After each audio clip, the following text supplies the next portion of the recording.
Perpetual outrage clocking in. In the UK, we've experienced the most exciting event the British public have witnessed in their entire lifetimes. No, it was not Prince Charles presenting the severed head of his mother and declaring martial law, but it was close. The Labour leadership election provided a tumultuous rollercoaster of emotions in order to decide who would lose to the Tories at the next general election. But in the midst of Jeremy Corbyn winning, a man who can only be described as the eunuch grandson of Joseph Stalin himself, we had a very interesting controversy that was lost in the dialogue. Labour candidate Liz Kendall had an interview with the Mail on Sunday, wherein, amongst other things, she was described as having a similar weight as the Duchess of Cambridge Kate Middleton, and the clothing she was wearing was listed. Liz Kendall was, in response, outraged by the questioning, and went on to say in a subsequent radio interview, quote, "I just think it's unbelievable that in the 21st century, women still get asked such very, very different questions from men. Can you imagine the Mail on Sunday asking the weight of the Prime Minister, George Osborne, or any other leading politician?" Quite right, Liz. Women politicians should not be treated any differently from men, and it is disgusting that a heavyweight paper like the Mail on Sunday would degrade their usually A-grade stories with a question about your physical appearance. Let's just look for a second how unusual it is for this paper to pull a stunt like this. I don't even have to stray from the actual interview page itself in order to find other highbrow political stories.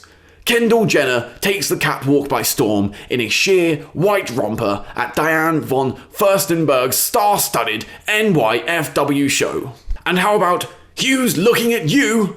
Elizabeth Hurley and her ex-boyfriend Grant step out for a casual jaunt.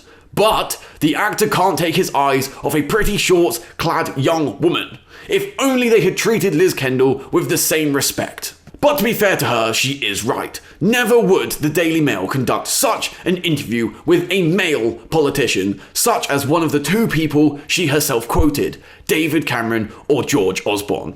Never would they do this. Apart from maybe once, with some random politician maybe. Or maybe they actually asked George Osborne himself the exact same sort of questions less than a year ago. But it is more intimate matters that we discuss first. It is impossible not to notice his dramatic weight loss. He is a real skinny malink.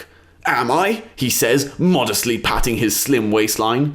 You reach that point in your mid-40s where suddenly the weight doesn't drop off, and you have to. It's a hard fact of life. I found myself putting on weight being stuck here in number 11 and the Treasury. I asked my doctor which diet he thought worked. He recommended the 5-2. Is he still on it? No, the 5-2 diet helps you get down the weight. I lost a couple of stone, and once you're there, you just have to be careful. I just eat less and go running round the park. What does he have for breakfast? Normally a bowl of cereal with the kids at 7 a.m, after I've taken the dogs out to the garden. Oh, well, it looks like this isn't exclusive to female politicians. But it was still a man interviewing her, which makes it sexist because men equal sexism. To be fair, this one is indefensible. He was a man, catering to an obvious male audience. I mean, all of the men I know, the first question they would want to ask a politician would be, "Where are your shoes from? And are they the same shops that Kate Middleton peruses?" Or actually, is that what women care about? Is that, instead of being an indicator of a culture where men only care about a woman's appearance, instead indicative of what women really care about other women? No man I have ever met would ask someone how expensive their high heels were, and just because some seedy, Mail on Sunday journalist who works for literally the worst newspaper in the world wanted to pander to a female audience, it does not mean that in the 21st century, women still get asked such very, very different questions from men. Perpetual outrage clocking out.